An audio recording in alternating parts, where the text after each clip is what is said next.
Hello. In this video, we're going to dive into one of the most powerful and often challenging aspects of C programming, which is multi-threading using POSIX Threads, or pthreads for short. If you ever wanted your programs to do more than one thing at a time, you are in the right place. So, what is multi-threading and why we're using pthreads? Well, for the first question, in essence, multithreading is about breaking down a single program into smaller, independent units of execution called threads. These threads can then run concurrently, meaning they can appear to execute at the same time, either by truly running on different CPU cores or by rapidly switching between tasks on a single core. The benefit is increased performance, responsiveness, and efficiency.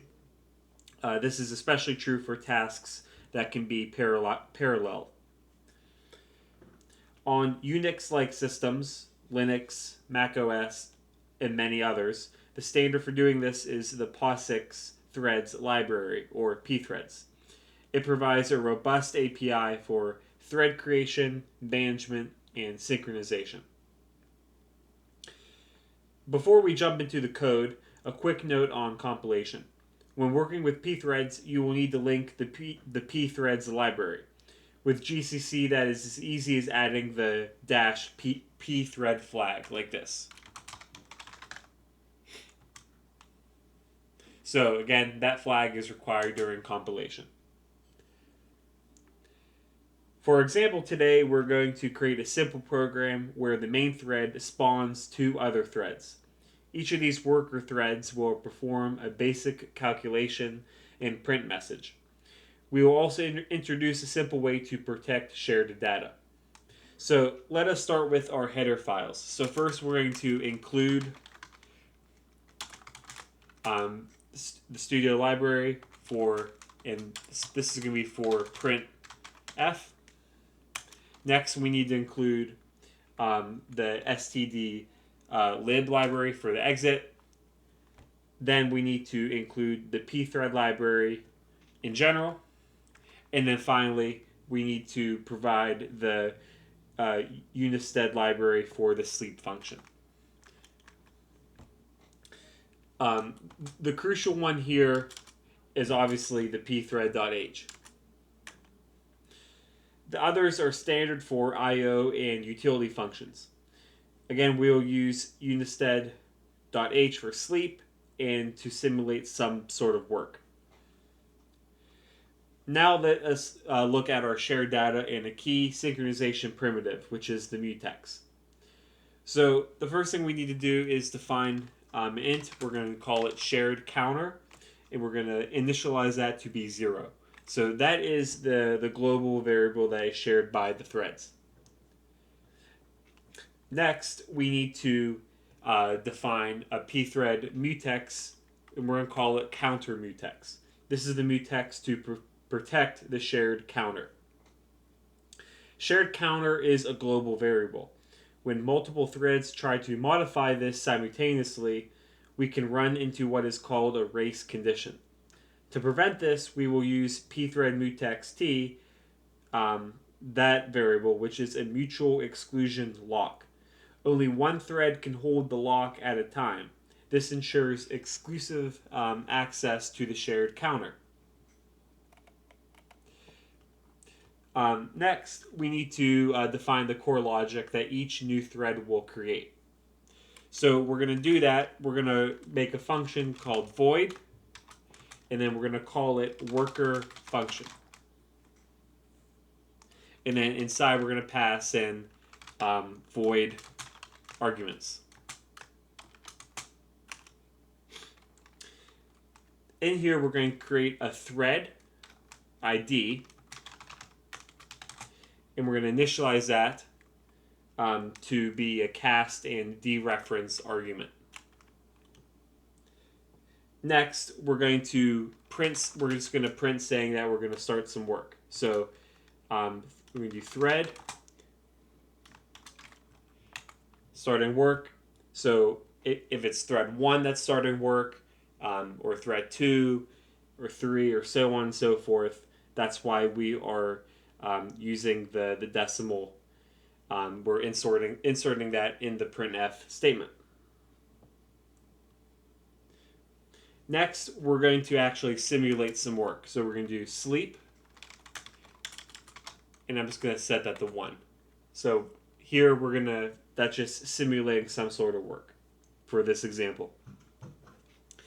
Next, we're getting into the critical section. This is to protect the shared counter with the mutex.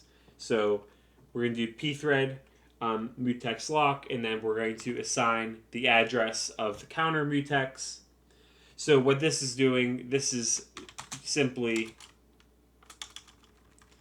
line 17 is simply acquiring the lock.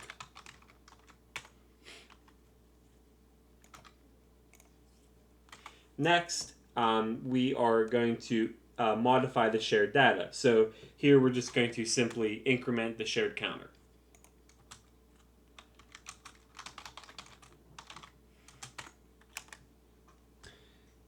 Next, we're going to print a statement to show this. So we're going to do printf, and then we're going to increment the counter to whatever the next number is.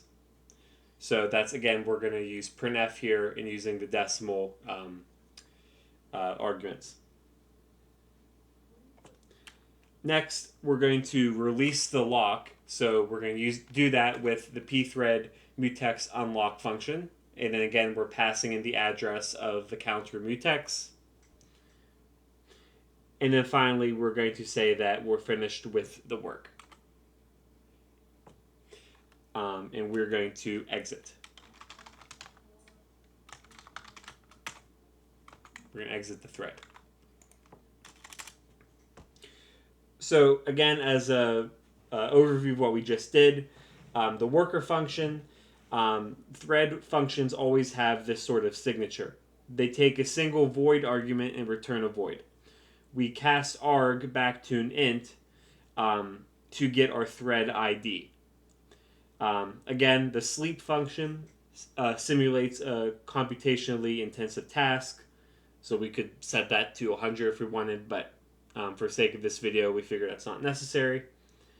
Pthread mutex lock and pthread mutex unlock, these are where the magic happens. Any code between these two calls is a critical section. So that would probably help by separating that. Only one thread can be inside the section at any given moment because they must acquire the mutex lock first. If another thread tries to lock an already locked mutex, it will wait until the mutex is unlocked. And then finally, on line 24, pthread exit null is the proper way for a thread to terminate. So now let us put all this together into a main function. So we're going to do int main. And then the first thing we're going to do here is make an array of pthreads to hold the thread IDs. So we're going to do pthread t threads, and we're just going to set it to 2. Next, we are going to make an array for the thread argument. So we're going to do int thread arguments, and we're going to set that to 2. And then we're going to set an index. So our first step is to initialize the mutex. So in here, first, we're going to basically see if the mutex, the pthread is initialized. That's what the init means. So if pthread mutex initialize, and then we're passing in counter mutex, and if in the null, if that is not equal to 0, then we are printing an error, basically saying that the mutex initialization has failed. And then we're going to print out a statement, basically saying we are creating the worker threads. So main thread, creating worker threads. And then that finishes our first step. So the second step is to create the worker threads. So we're going to do this with a for loop. So we're going to do for I equals 0, and then I is less than 2, and then we're going to increment I. And then inside here, the first thing we're going to do is to assign a unique ID. So we're going to do thread args I. We're going to set that equal to just I plus 1. So we're not starting at thread 0. We want to start at thread 1.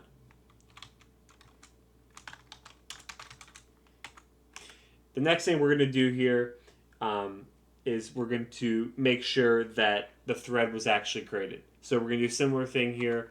If pthread create, and then we're passing in threads. Again, that is the thread identifiers array. And we're also passing in null, the worker function, which is up here, and then the thread arguments I. If it does work, we will move on. But if it doesn't, we want to make sure the user knows that. So we're going to print out an error, and then we're going to exit. So after all the threads are created, we're going to just print a message here, basically saying main thread waiting for worker threads finish.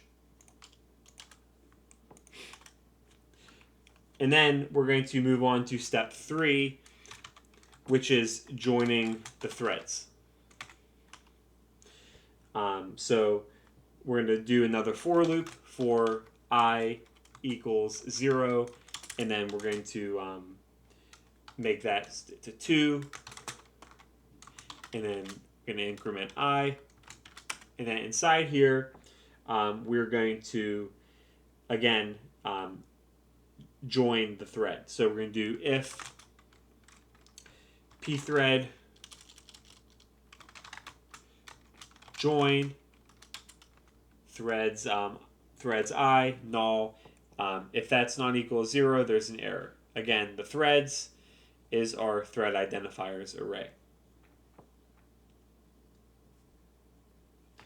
And then finally, we're going to destroy the mutex at the end. So we're going to do this quite simply with pthread mutex destroy, and then passing in the address of the counter mutex. Finally, let's print a statement basically saying all worker threads are finished. And then we're printing out the final counter value. And then we're going to finish any program, any C program, with return 0. So as a quick review of this, the pthread threads 2, this array is an array of pthread types, which will store the unique IDs of the threads. Pthread mutex initialize, and then we're passing in the counter mutex address and null, is to initialize our mutex before any threads try to use it. And good practice is to always check for errors. Similar thing down on line 42 with pthread create. This is the call that creates a new thread. The first argument is a pointer to where the new thread IDs will be stored. Next is null, which is for default thread attributes. The worker function is the function that the new thread will start executing. And then the final argument here is the argument passed to the worker function. But again, we're checking for errors here. And then pthread join down here is where the main thread calls pthread join to wait for each worker thread to complete its execution. Without pthread join, the main thread might exit before the worker threads have a chance to finish, which leads to unexpected behavior. And then finally, pthread mutex destroy is called after all threads are done, because we want to destroy the mutex to release any resources it held. So now that we finished with this relatively simple program for thread's sake, let us create a new terminal here and compile and run this program. So we're going to do GCC. again, we need to specify the pthreads argument, just pthread, not with the s. And then we're going to compile main.c, and then we're going to call it pthreads example. That's going to take a second to compile, and then once that's done, we can run the program. So we can do pthreads example. Example.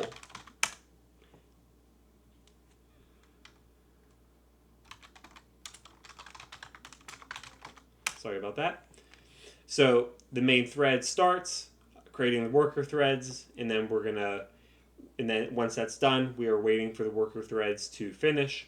So thread 1 starts work, thread 2 starts work. Thread 1 increments the counter to 1, and then it finishes the work. And then similarly to thread 1, thread 2 increments the counter to 2, and then that finishes the work. And then once that's done, all worker threads are finished, so the final counter value is 2. Notice how thread 1 starting work and thread 2 starting work can appear in any order. Well, this is because the sleep function makes it clear that they are running concurrently. And crucially, thanks to our mutex, the shared counter correctly increments from 0 to 1, then to 2 without any race conditions. The final value is 2, which is what we expect. So in this video, we covered the fundamentals of pthreads, how to create threads with pthread create, how to wait for them with pthread join, and how to protect shared data from race conditions using mutexes with pthread mutex lock and pthread mutex unlock. This is just the tip of the iceberg. In future videos, we will explore more advanced synchronization primitives like condition variables, semaphores, thread-specific data, and discuss common multi-threading challenges like deadlocks and live locks. If you found this tutorial helpful, please hit that like button and subscribe for more programming videos. And let me know your questions in the comments below. The full code example I will have in the description as well. Thank you for watching, and have a great day.